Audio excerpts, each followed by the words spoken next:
This world keeps turning faster every day. Can't hardly see the light along the way. Then the digital download comes shining down. Best bit of peace this old soul has found. Makes real good sense of all the noise and haze. Guide my heart through these modern days. Oh, it stopped. Oops. Good afternoon, good morning, and good day, wherever you may be joining us from. Welcome to another edition of the Digital Download. We had some fun with Lyria this week, as you can say. What is the Digital Download? The longest running weekly business talk show on LinkedIn Live, now globally syndicated on TuneIn Radio through LBGR, the world's #1 business talk, news, and strategy radio network. Today on the Digital Download, we're tackling the silent killer of AI initiatives, the data literacy gap. If 95% of AI projects are failing, the problem isn't technology, it's the fuel. We have entered but before we kick off the discussion, let's go around the set and introduce everyone. We are excusing Tracy today. But while we're doing this, why don't you in the audience reach out to a friend, ping them, and have them join us? We strive to make the Digital Download an interactive experience, and audience participation, as you know, is highly encouraged. So, Tim, why don't you kick us off, please? Thank you.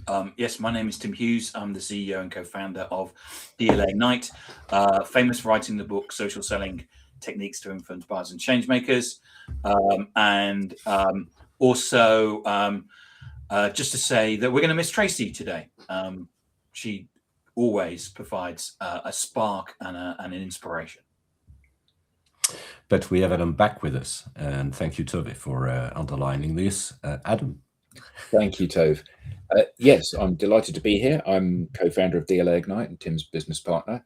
Back from a couple of weeks off as I had a bit of a health issue, but I'm on the mend now and delighted to be here because this is, I guess, a burning topic for every organization at the moment, isn't it? You know, we see these shocking statistics about the number or the percentage of AI projects that fail.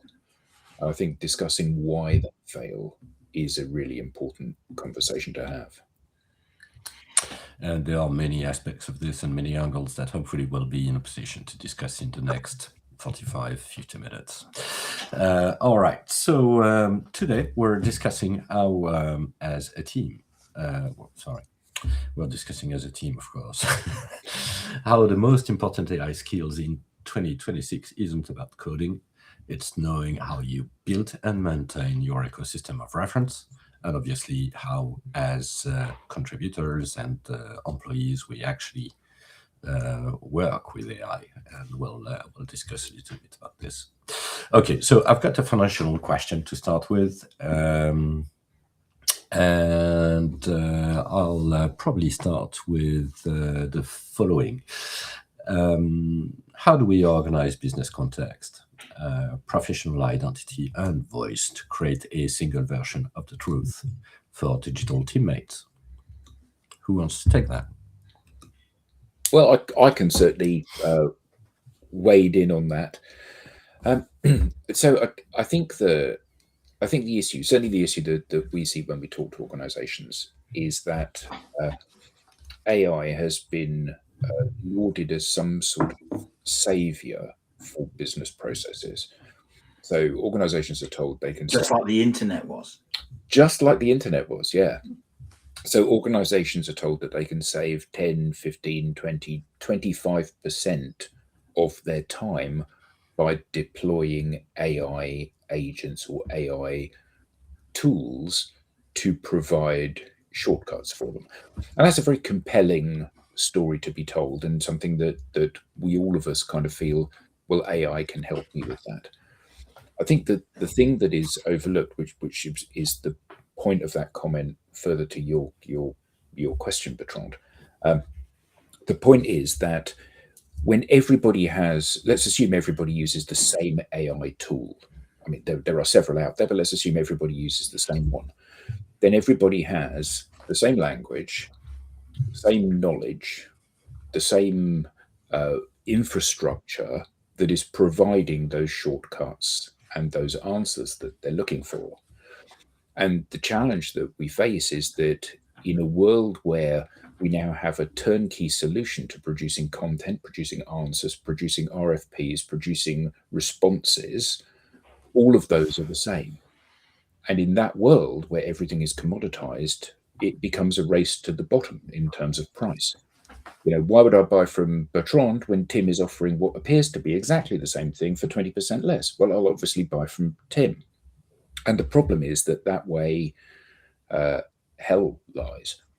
And I think that, the challenge for every organization is to understand how they can empower their AI instance to provide them with something which is in their voice, reflects the people, reflects the brand values of the organization, and reflects what's special about that organization, which is the very reason customers buy from them in the first place.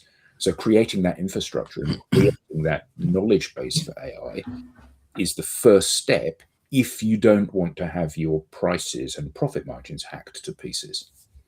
The thing that I've seen, I was talking to an organization this week that they've bought an AI tool, and ultimately what the AI tool enables them to do what they've always been doing in terms of cold outreach, faster. And blander. And probably, well, yes, and probably blunder. There's clearly that the tool is selling itself on the basis that you can see intent of buying. So what you're able to do is, rather than having to ring up somebody and they tell you to go away, what you're going to do is you're going to ring them up and they go, "Oh wow, I didn't know that I didn't know you. How did you know? Yes, actually, we're just about to buy something." So of course, and with AI and using any tool probably gets you 10% increase in what you were doing before, but they're not doing it any differently. It's the same old, I was writing an article the other day. I started cold calling in the 1980s. People are still cold calling. And so here we have, people that are using 1980 technology, but they're adding AI to it. Yes, they'll do. Yes, they'll get a response from it, but it's not fundamentally changing what they're doing. When we saw that the internet was introduced, I remember when the dot-com boom happened, and all people were doing were putting web e-commerce sites on their company.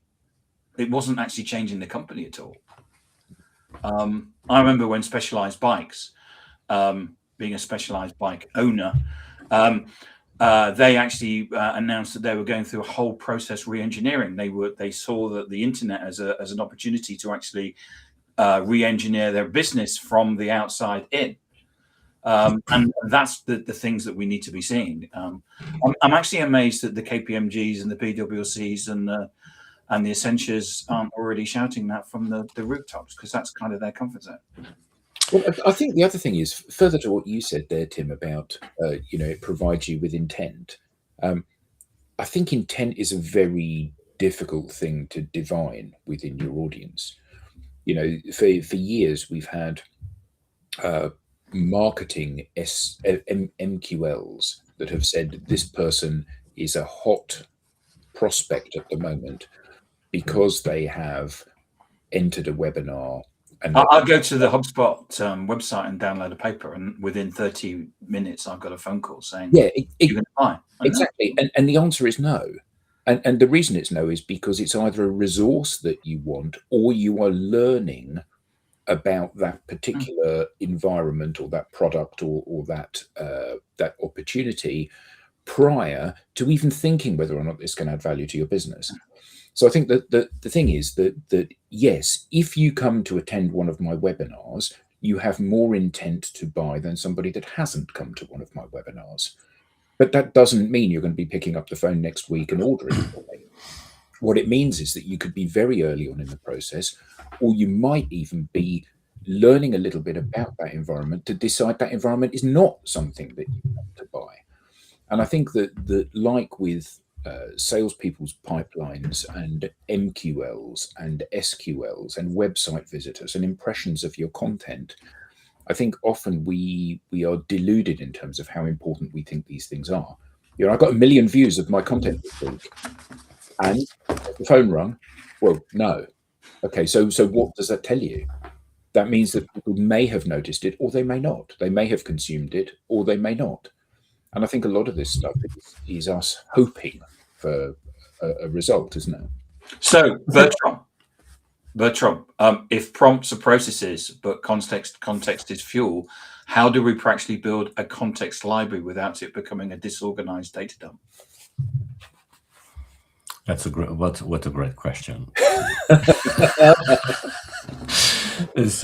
But before I answer that question, a few points that I'd like to make. I think you talked. I think, Adam, you talked about the easy button, right? So the fact that, you know, why don't I use AI to basically gain some, you know, maybe 10, 15, 20% of my time, be more efficient, etc. I think one of the things that is, and that's probably the topic of the day, a little bit underestimated, is what it takes to your resources, your colleagues, to really understand how AI works, so that they can be more critical with respect to the outcome. And that works whether you're in sales or you are in marketing. You know, if you go for the easy button, you're taking risk, actually. You know, the fact that we are human and that we you know, base our decisions, or should be basing our decisions on facts, has all of a sudden quite changed with the rise of AI usage almost everywhere. So that when it comes to you know, what you have to sell, your differentiators, what makes you different, I would say even your culture as an organization, are things that you know, you need to somehow monitor into any of your AI outputs or outcomes. And this is something that, I mean, we have statistics on this, but we know that there is quite a lack of understanding across the board how you use this stuff. And that generates, as you said, you know, if you're not careful, maybe your ICP definition, it does not really reflect what the reality is in the field, because you made up your mind on some sort of deep search analysis, and didn't really take that from give it a reality check, I would say, and that is a big challenge. So I think everything you do when it comes to you know, things that you would like to automate, and the most complex one being content generation, at least personalized content generation, meaning this is your voice. This is your voice in your company culture. Then this takes a little bit of homework, basically, to make sure that what you input is actually relevant, that it is risk-free, and there are many risks, you know, whether it's legal or cyber, and that you can actually leverage all of these new technologies with it. I mean, being efficient and really helpful, I would say. So we've worked on that, of course, to try to understand, you know, how we can ground our AI teammates so that they are reflecting this culture. and we are therefore limiting the risk of getting exposed to stuff that we would have been exposed to without this kind of safety net, you could say, around what your AI is going to generate, at the same time as creating differentiation with your competition, because that's what we want. Not to forget, of course. Well, I think that the work that particularly you, Bertrand, have been doing around this is really crucial in terms of creating a structure for how this is implemented within organizations. Because I think that one of the challenges is that every organization, certainly every organization that I've spoken to, wants to deploy AI. They don't know how they're going to deploy AI. They don't really know what the output from that is going to be. They don't know how to create these ring fences around it, and they're not sure about what are the dependencies that they have. The raw materials that they have, and which things do they need to create or manufacture in order to upskill the AI to do the things that they hope it will be able to do. And I think that, part of the reason that we see such a massive failure rate of AI projects is that that groundwork is not done. So organizations either deploy AI, switch it on and go, okay, write me a blog or do some research on this, or whatever it may be that they're asking it to do. And the stuff that comes back is mediocre. It's better than nothing, but it isn't great. So low performers look at that and they go, well, that's great. I've not had to do any work and I've got the answer that I need. And they share that answer, which reduces the perceived value of the organization and its thinking. Or they're high performers and they look at it and they go, I'm not sharing that because that's rubbish. And then they have to go away and do it themselves. So you've either got high performers that are not using the AI because the AI isn't fit for purpose in their eyes, and low performers who are propagating far more information out into the marketplace, which is reducing the value of the organization. And, when we see that the MIT research that said that 95% of AI implementations fail, it's exactly for that reason, isn't it? It's because what's being churned out by it is not fit for purpose.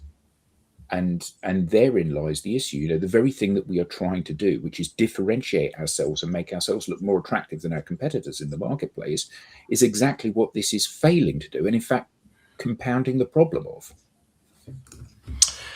We have Greg saying hi. Hi, Greg. Well, thanks for that, Adam. Yes, there's something that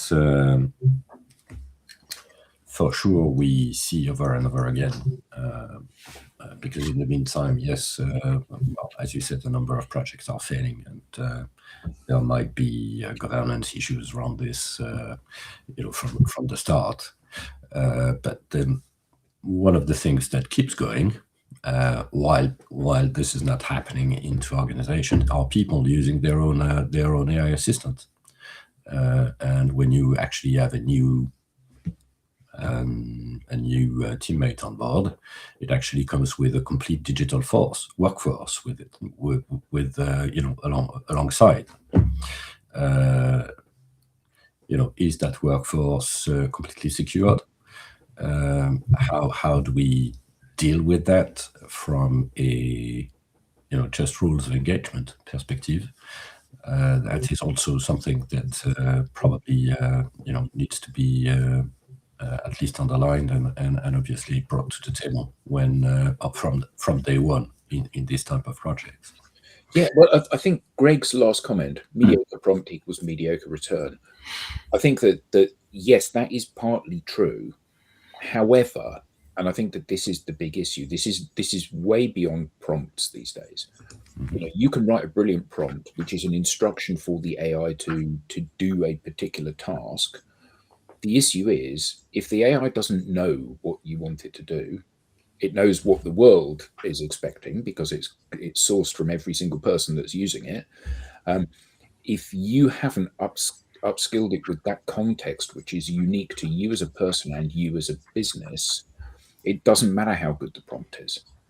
it's like taking an incredibly intelligent intern that knows nothing about your business or your industry and then giving them very clear instructions of what you expect them to do.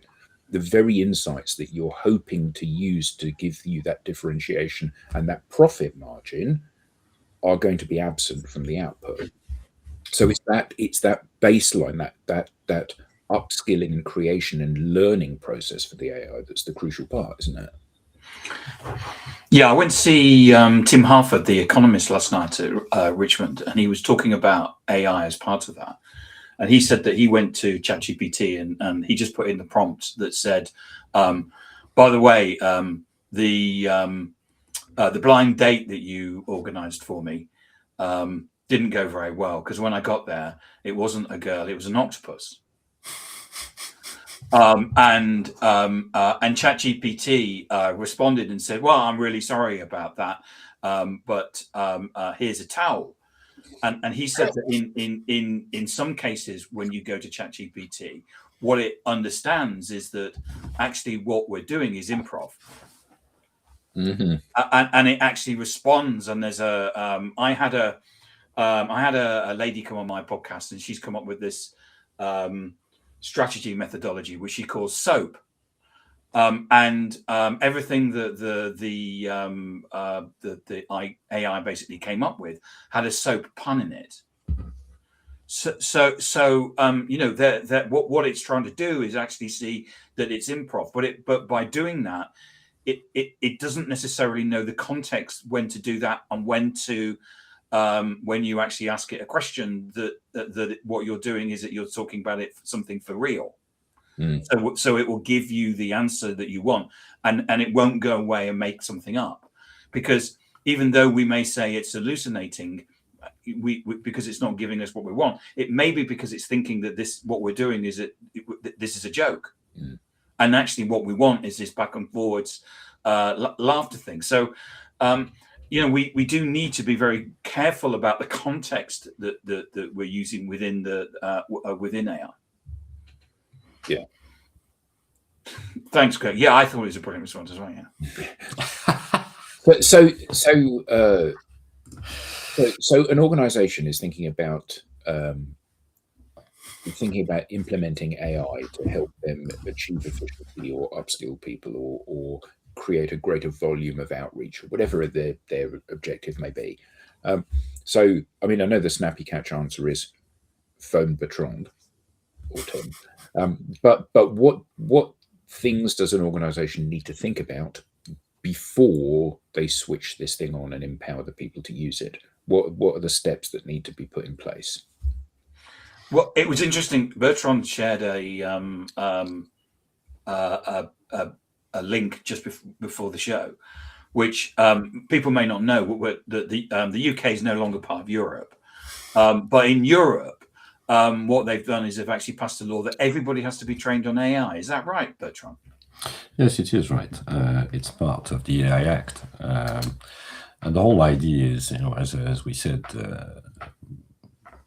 earlier in our discussion, is really to make sure that people understand, what this tool is all about, and the fact that this is no longer that you're not, it's not because you have an answer from an AI that you should take this as facts or take this as granted. In other words, because it is just let's say a statistical answer. And I was attending also a very interesting meeting this week on AI in defense, and obviously, as you can imagine, when it comes to defense and bombing and stuff like that, you'd better be sure of what the target is. So there's a lot of research, and I'm sure that people who are actively following the AI topic know about this. But one of the key, I would say, one of the main drivers right now in terms of research is about certainty, or you could say confidence level. So that this answer, I am confident that this answer is 92% okay, and you can proceed. So that's why we keep hearing about human in the loops, is because we are not very sure about this confidence level. So that's what the AI Act is underlining is you need to make sure that your staff understands that they are not dealing with something that presents facts, but is presenting interpretations of facts. So that you keep, nothing. When you think about it, if you get your emails generated consistently to your customers as or pre-drafted, etc., but say we jump on that, and you don't even read, well, or you read very quickly the answer. Nothing prevents the answer to a specific mail to a customer to include a side letter or side letter elements. So we are on to a general topic that beyond generating content for social platforms, etc. But think about social platforms as well. You could be relaying stuff that are absolutely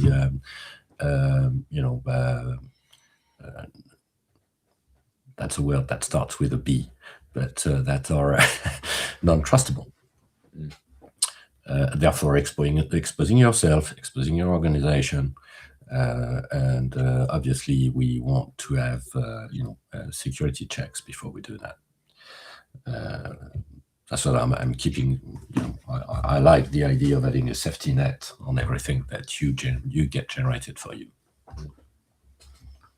And I think going back to Adam's question is what do you do? I think it's so important, isn't it, to actually understand that when you generate something from AI, that it's not necessarily the truth. That's a good starting point. And just like I get lots of emails saying that they want to give me $3 million. It isn't necessarily the case that they do. Yeah. So how? I mean, I think that one of the challenges is that the three of us and most of the people that are watching this may well be very confident in their knowledge and their ability. So, if you read something and you know that it isn't right, you will not send it because you are experienced enough and knowledgeable enough to know that thing that is created is not right. So if you're not you, if you are somebody that is relatively new to an industry or you're new to an organization and still finding your feet, how do you develop the bravery to be able to say this thing that has been put in front of me, I don't think this is correct? Or how do you spot something that isn't correct? Well, this is where grounding stuff is important. So, and I'll talk specifically maybe for our audience who operates in disruptive markets. So, or with selling a disruptive service or service or solution. This is probably where you've got to get into understanding what is the culture, what are your beliefs, and documenting these so that your agents, your assistants are grounded into something that potentially reduces the scope of their answers to something that is more in line with what you think. So if you don't do that, then if you are into a disruptive market, what's going to happen is if you are selling something disruptive in your industry, your AI will systematically come back to something that is average. So your differentiation gets absolutely unnoticed. So you've got to. That's why I think you've got to document the things that, as an organization, you are pushing to the market, and obviously always have someone in the loop, and potentially even also do the same for yourself. Because I think this is an equation that we, for those who are taking, content to outside to on social media or on even on marketing campaigns. There's always this balance that I think should be considered between, what is it that makes you different as an organization, and what is it that makes you different as an individual.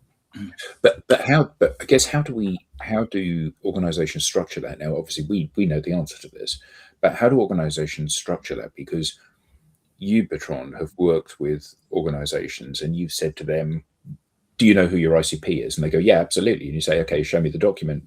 And they say, we haven't got a document. It's in the head. Yeah.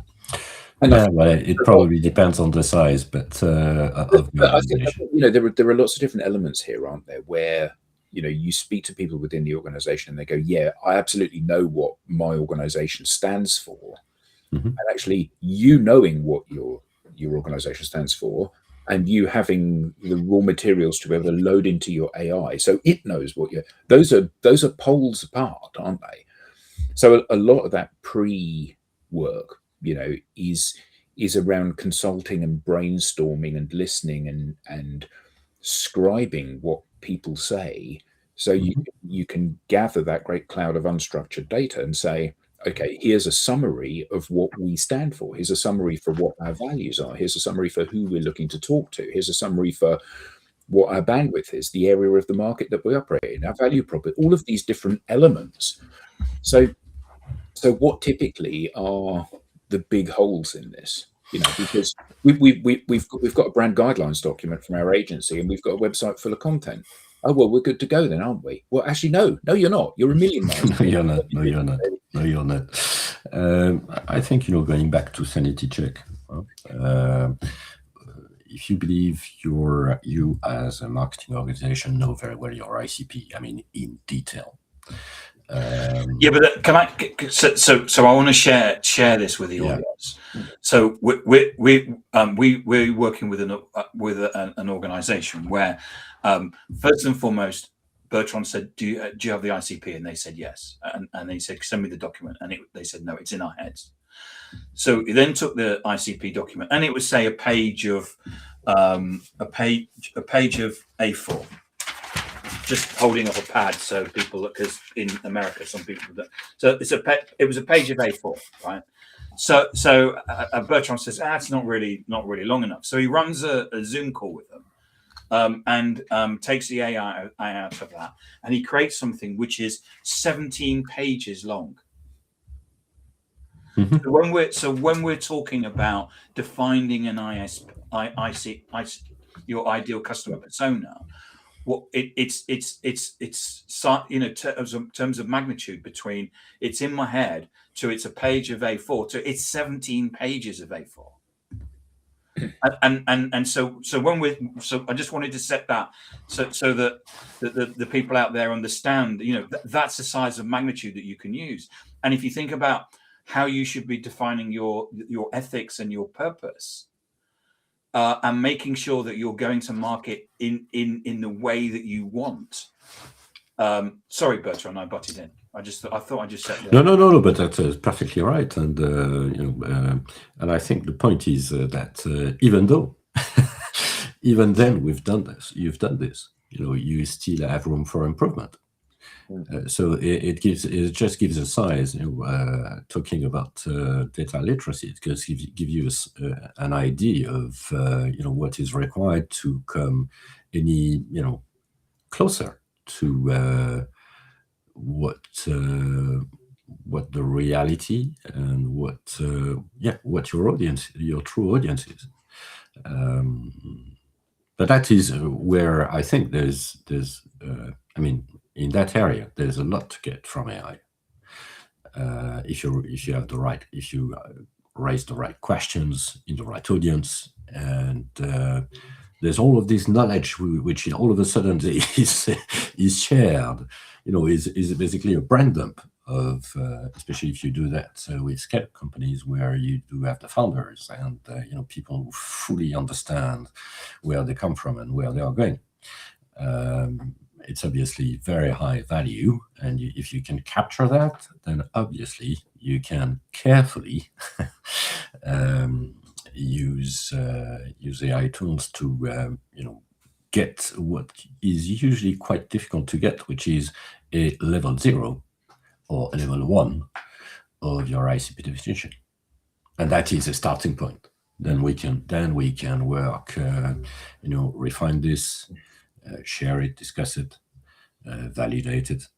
And what I think is always interesting is to get the field validation, because we know we know, the three of us, that the larger the organization, the weakest the link to the field is when it comes to defining targets, for instance.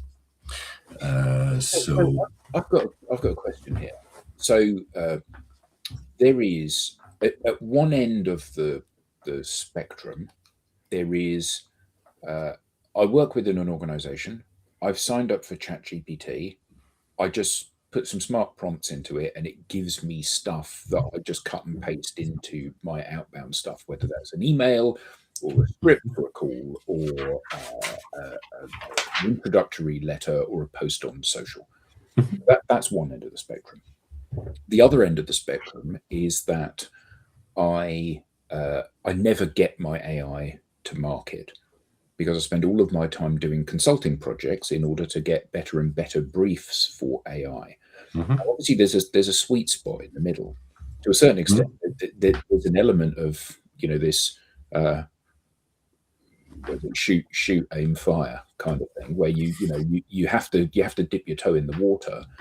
However, there is, and I think that often what's not spoken about is there is a bit at the start where it is catastrophically bad to just say to people, here's access to the tool, away you go and have some fun, because you can have decades of brand value eroded almost instantaneously by a bunch of people posting garbage, which at one end is legally and ethically bankrupt stuff that causes real visceral damage to the organization, and at the other end it teaches the people that are consuming content from the organization that there's no point in consuming content from the organization. So marketing has spent 20 years building an audience, and the audience is switched off in a matter of days because you just share loads of rubbish with them. So what does an implementation runway look like in your estimation? What things do we need to put in place, and how long does it take to put those things in place before we can safely and confidently switch this on and get people to use it? Yeah, well, I think it's you know what, it goes faster and faster, and whatever we say here will be obsolete tomorrow. So maybe before tomorrow, because as a matter of fact, access to technology is just simpler and simpler. The barrier of entry is just going down every single day, which is actually very good news, because it means that the difference doesn't lie into this part of the story. It is more about how you proceed. So, in other words, your methodology. The good news about methodology is that it's tool independent, and for those who have been in IT, we like things that are independent. We love independent layers. So having a framework that you can use and reuse regardless of the technology is, I think, priority number one. As part of that framework, you also need to have governance things set up so that you don't do you prevent. You prevent yourself from getting into the major risks. Now, is this long? Not necessarily. We have I think 3 months into, so it's probably in the magnitude of a quarter that together with that you're going to run that framework and set up the fine-tune the tools and the knowledge that you need to get to put together to ground your agents, your assistants, and your agents, and and that's it. And then maybe another. It's a little bit. I see this a little bit like an HR onboarding, to be honest. So you've got when you onboard someone, you've got an onboarding process, which is probably the quarter framework we were talking about. It can be less. It all depends on access to data and how much your content is actually rich. So and then just make sure that you've got regular monitoring of the outcomes, so that over time you're improving. And I think that's also the point. That is sometimes overlooked, which is. This is not a one shot. It is not a one-time activity. Yes, it is a one-time activity to get started, but then you've got to make reviews, and so that you can improve over time. And to be honest, there's also something that is part of that story, is that your positioning is changing. It is changing over time. It's changing. If you're a very agile organization, it can change. Quarterly. Well, so all of that needs to be taken into account as well. Yeah, I mean, I think that idea of being agile and responding to changes as they happen is absolutely crucial, because Tim spoke about large consulting firms helping organizations do this, and in many instances this is like a multi-year project for them, which seems to me to be ludicrous. However, the flip side of that coin is, well, we're just going to press the start button and hope for the best, which is equally catastrophic. So there is a window of opportunity, isn't there, of doing your kind of suitable diligence ahead of launching this. But equally, there's a time precedent. You have to act, and you have to act now, because if you talk about this as being an AI transformation within the organization, well, actually, if you're not careful, you're going to miss the boat. Absolutely. But I think any roadmap that goes beyond 12 months, I think you have a roadmap for the next 3 quarters. Yeah. And then you have opportunities that may actually come first, that may seen as being in 12 months from now, but actually, or maybe further away, and all of a sudden you can make it happen much faster, because you've a new piece of technology, you've got something new that comes up. Yeah. So it needs you need to have a framework so you know where you're going, but you also need to bring agility into the loop, because otherwise you may miss the boat, as you said. So here's a question that will probably be bothering a lot, particularly smaller organizations. There's a lot of great AI tools out there. How do you decide which AI platform to be on?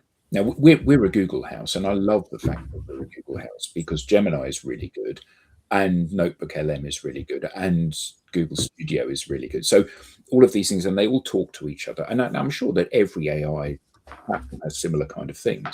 So how do you make a decision about which one is the one to back, do you think? I think you just need to test it. I think you should have a few. Well, the way I look at this is more from a. How can I say that? There's a bit of strategy into this. So what's the strategy? There's a bit of a long-time view. But so here is the way I look at this, and probably I'm as I said, what I'm saying will be obsolete tonight.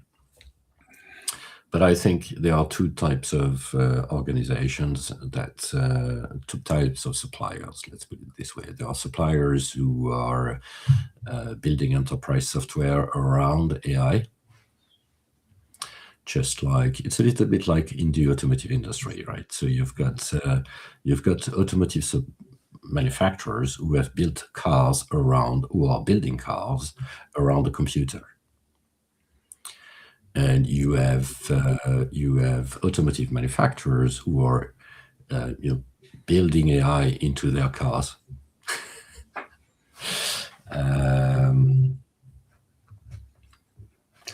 And you've got to make up your mind which one you want to go for a long ride with. Do you want to do 2,000 kilometers in a car built around a computer, or do you want to go for a really well-known car manufacturer for long runs who happens to have AI built into their cars? I've gone for the second option, because I believe that when you need to go to growth an enterprise type of infrastructure, you'll go for people who understand what enterprise software is. Yeah. It's an interesting. Sorry. No. It's don't want to, we see. Okay. It's an interesting dilemma, isn't it? Because the car analogy that you said, it's like I remember Tim and I went on a Tesla day a few years ago, which was Probably 10 years ago. Yeah. And the thing that was really interesting about that was one of the comments that the guy made was that if you buy a Tesla, the day you pick it up will be the worst the car ever is, and it will just keep getting better as they update it, which obviously is it's the opposite of a traditional petrol engine car. But I do think that in some ways, we're in a situation where a lot of these large tech companies that are producing enterprise level software they're creating a solution looking for a problem, and they're using AI agents at an enterprise level to provide chatbots and help centers and stuff like that, which may be really valuable things, but they're not necessarily providing individuals within the organization a tool to amplify their voice, which is felt has been like the key thing for enterprise sales being successful, has been taking the unique personality of each of the people and helping them take that to market. Yeah, I think, yeah. Well, as a matter of fact, what happens so I think there's plenty of stuff, and I'm again, that may be, that's only a personal interpretation of this, but when you look at, if we now we talk about AI within the enterprise, and we're now looking, for instance, into supply chain predictive maintenance and stuff like that, there is zero chance that the big players will let any AI niche player, or who are actually monsters, get into their business, and they will acquire. They will. There will be integrations, acquisitions, etc. It's going to be vertically integrated. That's my view. Yeah. Because there is no way, someone like Salesforce, SAP, or any of these big players, let someone get into their processes. And remember, they own the data. So Tracy's going back to our comment today, Tracy is participating. Hi, Tracy. Tracy's last comment. That is the comment of the day. Great. Thank you, Tracy, for participating. Yeah. All right. I think. Okay. We've got 4 minutes to go. Yeah. Unbelievable. Who wants to Tim, do you want to say what are the red flags that a digital teammate is operating on fuzzy data rather than rich business context? Irrelevant output, average, something you already know. It says something you already know. Something everybody says. But if we take that and think about all of the things that we've talked about in this show in terms of as a company, we now believe that we have a purpose. We believe that there should be ethics, and it's not just brand guidelines written by our marketing agency. It's about how we show up on social media and how we're using AI as a way of showing up. That has can have a massive impact, can't it? Not just the fact that we're saying, not just what we're throwing out is slop, but the fact is that we may be saying something which is going to get us taken out from as a saying something that we shouldn't be saying.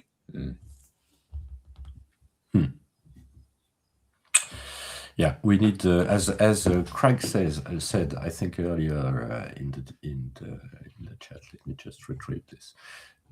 That's my comment of the day. Coming from Greg, a great opportunity to teach critical thinking and the Socratic process, not how to use AI. Interesting. Well, gentlemen, thank you very much for the discussion. Thank you. May I just remind Greg, Tracy, may I just remember, and Adam, could you just go I'm so sorry. Let me just put myself here. Maybe that's gonna. Yes. It was better the other way around, frankly, Bertrand.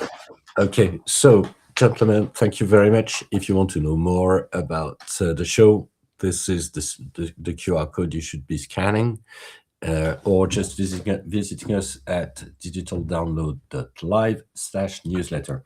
With that, to our audience, thank you very much, and see you next week. Thank you. Bye-bye. Bye.